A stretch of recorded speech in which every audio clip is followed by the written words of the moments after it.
Good morning, જય શ્રી કૃષ્ણ, જય સ્વામિનારાયણ. અત્યારે જો સવારના 6:45 થઈ ગયા છે અને બહાર હજી પણ ફૂલ અંધારું જ છે. એટલું બધું અંધારું છે ને કે એવું લાગે કે મોર્નિંગ થાય જ નથી. નોર્મલી આવા ટાઈમે છે ને દિવસ ઉગી ગયો હોય, પણ અત્યારે તો જો હજી અંધારું છે ઘમઘોર બરાબર. 6:45 થઈ ગયા છે અને હું આજે બનાવું છું દેવના લંચ માટે વેજીટેબલ રાઈસ. એવરીડે શું બનાવું બહુ કન્ફ્યુઝિંગ હોય સવારમાં એનું લંચનું. બ્રેકફાસ્ટમાં તો એ દેવમ ખાઈ લે છે દૂધને સિરિયલ, એટલે એ બહુ સ્ટ્રેસફુલ નથી હજી તો. પણ પેલું બહુ લંચમાં એમ થાય એવરીડે એકને એક વસ્તુ આપીએ તો એને કંટાળો આવે, એટલે બધું આજે હવે લાવો વેજીટેબલ રાઈસ બનાવી દઉં પુલાવ જેવું. જો વેજીટેબલ રાઈસ બનીને રેડી થઈ ગયા છે. પુલાવ કહ્યું કે જે કંઈ પણ મસ્ત બન્યા છે. મેં કુકરમાં જ બનાવ્યા હતા અત્યારમાં તો, પણ સરસ છૂટા બન્યા છે. એની ઉપર પહોંચી ગઈ છું અને અહીંયા સાથે છે શરદ પૂર્ણિમા, તો બધાને હેપી શરદ પૂર્ણિમા. દેવમનો એકચ્યુઅલ બોર્ન તિથિ પ્રમાણે જોવા જાવ ને તો આજનો છે શરદ પૂર્ણિમાનો, અને એ દિવસે જ્યારે એનો બર્થ થયો ને એ દિવસે તે બુધવાર જ હતો અને આજે પણ બુધવાર છે. બુદ્ધિઓ છે મારો દેવમ, તો બંને આજે એક જ દિવસે આવ્યું. નોર્મલી શું તિથિ તો હોય ઓબ્વિયસલી, પણ દિવસ એ દિવસ ના આવે એમ, એટલે એકને બુધવાર કોઈ પણ વાર ચેન્જ થઈ જાય, પણ આજે વાર પણ એક જ છે. અને અહીંયા સાથે શરદ પૂર્ણિમા છે, તો તમે દૂધ પૌવા કોણ બનાવવાના છો? હું બનાવતી નથી, પણ લેટ્સી હવે આજે ઘરે જઈને જોઈશ, ટ્રાય કરીશ, એક સેટ થશે તો બનાવીશ અને ભગવાનને ચડાવીશ. અને જો આજે અહીંયા ક્લાઉડી જ વેધર છે, અને અહીંયા સાથે શરદ પૂર્ણિમા છે, ચાંદા મામા જોવા મળે સાંજે, તો દર્શન કરીશું. ક્લાઉડી છે એટલે ખબર નથી, જોઈએ હવે. દેવામને જો સ્કૂલમાંથી છે ને હેલોવીનનું કંઈ ડ્રેસઅપ કરીને જવાનું છે નેક્સ્ટ વીક, તો હું જોઉં છું કે એના માટે શું લઈને જાઉં. મેકઅપ કીટ તો પડી જ મારા પાસે, કંઈક માસ્ક એવું લઈ લઉં તો ઇઝી થઈ જાય, મેકઅપને બધું કરવું ના પડે. છોકરીઓનું જ વધારે હોય જો બધું છે ને, હેર રિંગ ને બધું છોકરીઓ માટે છે, બોઈઝનું કંઈ છે નહીં યાર. છે બધું ગર્લ્સ માટેનું છે અહીંયા.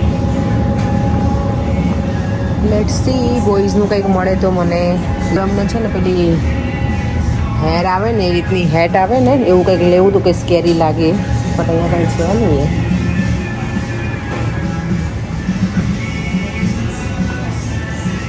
શરદ પૂર્ણિમાના દિવસે આપણે જે ચાંદના પ્રકાશમાં જે દૂધ પૌવા મૂકીને ખાઈએ ને, તો બધા એવું કે માન્યતા છે કે આપણું શરીર જે સ્વાસ્થ્ય હોય ને એ સારું રહે, એટલે પણ ખાઈએ દૂધ પૌવા કે ખીર કે એવું. પણ ચંદ્રના પ્રકાશમાં મૂકેલું એ ખાવાનું, ચંદ્રની જે રોશની હોય ને એમાં મૂકેલું. આજે પણ ગરબા ઘણી બધી જગ્યાએ હોય શરદ પૂર્ણિમાના. પહેલાં એવું હતું કે જઈશ, પણ હવે કોઈ જ પ્લાન છે નહીં જવાનો ગરબામાં. તો આ વર્ષ માટે ગરબાનું ડન. હવે નેક્સ્ટ યર માટે નેક્સ્ટ યરનું પ્લાનિંગ કરીશું નેક્સ્ટ યર, કારણ કે અત્યારે હવે કોઈ પ્લાન છે નહીં આજે જવાનું. આમ પણ વરસાદ પણ બતાવે છે ઇવનિંગમાં, અને ચણિયા ચોળીને એવું કંઈ રેડી કર્યું નથી મેં હવે અત્યારે.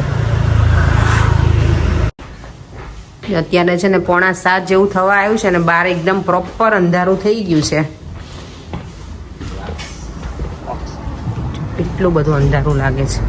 દિવસ આમ પૂરો થઈ ગયો ને એવું લાગે. હવે બહાર પહેલાં સમર હોય ને ત્યારે તો એટલી મજા આવે ને, બહાર નીકળે ને તો અજવાળું હોય. મને લાગે આજે જ આવું થયું છે. મોર્નિંગમાં હું જ્યારે ઉઠી ને સવારમાં જાગી ત્યારે તે આવું જ હતું.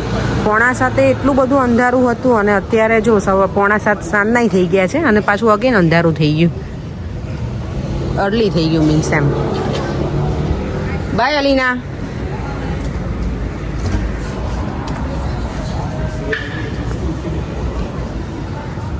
ચાલો તો હવે ઘર તરફ જઈએ. અને આજે તો કાંઈ ડિસાઈડ કર્યું જ નથી કે શું બનાવીશ ડિનરમાં. અત્યારથી હવે ઘરે પહોંચીશ ને ત્યાં સુધીમાં તો હું થિંક કરી જ લઈશ કે મને શું બનાવવું છે. બુધવાર છે એટલે મગ કરીશ, આઈધર બીજું કંઈક જોઈએ. હવે ઘરે પહોંચું એ પહેલાં ફાઇનલ કરી દઉં કે શું બનાવવું છે મને. ને અત્યારે જો સરસ દેખાય છે આજે. હું કેટલા ટાઈમ પછી મને એવું લાગે કે હું અંધારું થઈ ગયું ને પછી નીકળીશું એવું લાગે, કારણ કે નોર્મલી શું દિવસ લાંબો હોય એટલે આપણે નીકળે ત્યારે બહુ ખબર ના પડે, પણ અત્યારે ઘણું અંધારું થઈ ગયું છે આજે. આજે શરદ પૂનમ છે ને, તો મારો કોઈ પ્લાન હતો નહીં કે હું દૂધ પૌવા બનાવીશ, કારણ કે હું ક્યારેય બનાવતી નથી. પણ આજે નિકિતાનો કોલ આવ્યો, હું રસ્તામાં હતી ને ત્યારે, કે દૂધ પૌવા બનાવજો શરદ પૂનમ છે ને. મેં ક્યારેય બનાવ્યા નથી, કેવી રીતે બનાવવું એમ. તો મને કે કંઈ નહીં, દૂધને ગરમ કરી થોડું ગરમ કરજો, એમાં શુગર નાખવાની અને કેસર, ઇલાયચી, અને પછી કે પૌવાને ધોઈ અને એમાં પલાળી દેવાના. તો જો મેં રેડી કરી દીધું છે એ રીતનું દૂધ પૌવા. આઈ ડોન્ટ નો કેવી રીતે બનાવે, આ ફર્સ્ટ ટાઈમ જ આ રીતે બનાવ્યા છે મેં દૂધ પૌવા. તમે કંઈ ડિફરન્ટ રીતે બનાવો કે આવી રીતે જ બનાવો છો? ઘણા મને લાગે પ્લેન દૂધ, શુગર અને પૌવા જ નાખતા હશે, પણ આ નિકીબેનની રેસીપી હતી તો મેં જો સારું ચલો બનાવી દઉં. અને આજનું ડિનર છે મગનું શાક અને રોટલા.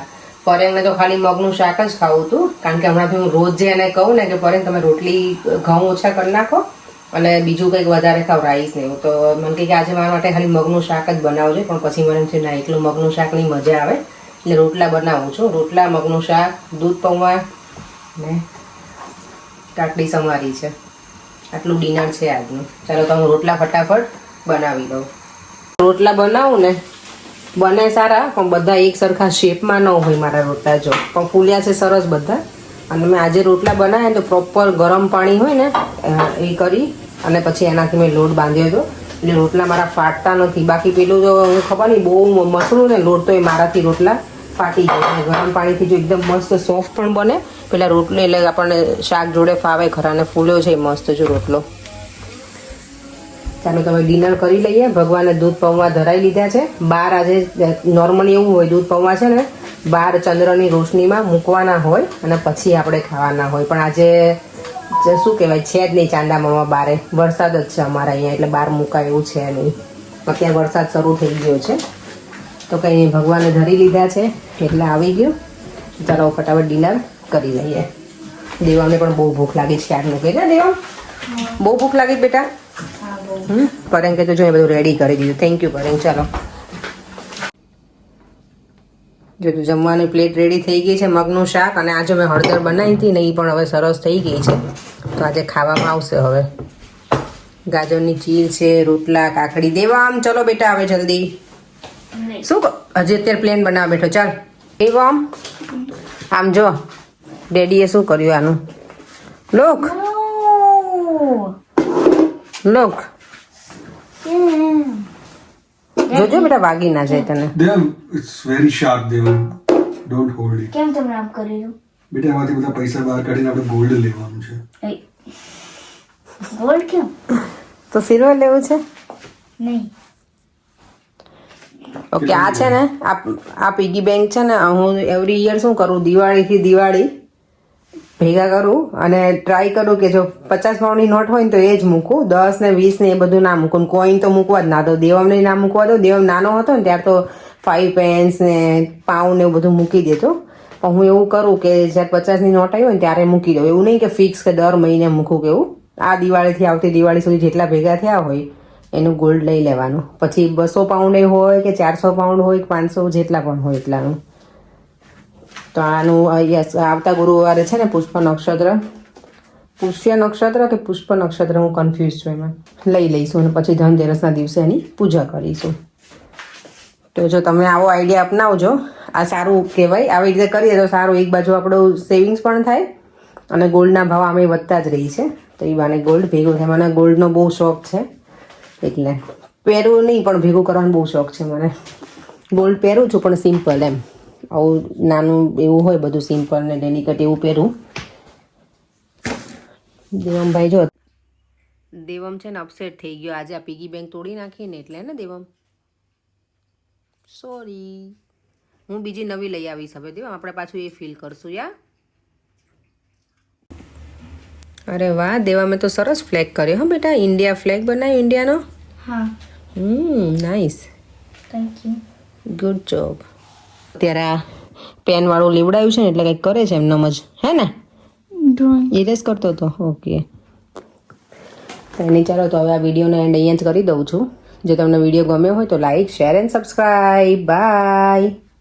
જય શ્રી કૃષ્ણ. જય સ્વામિનારાયણ. ઓમ નમઃ શિવાય. ઓમ નમઃ શિવાય. અને હેપી શરદ પૂર્ણિમા બધાને. દેવામ કે તો હેપી હેપી શરદ શરદ પૂર્ણિમા. શરદ પૂર્ણિમા. હેપી શરદ પૂર્ણિમા. હેપી શરદ પૂર્ણિમા. ગુડ.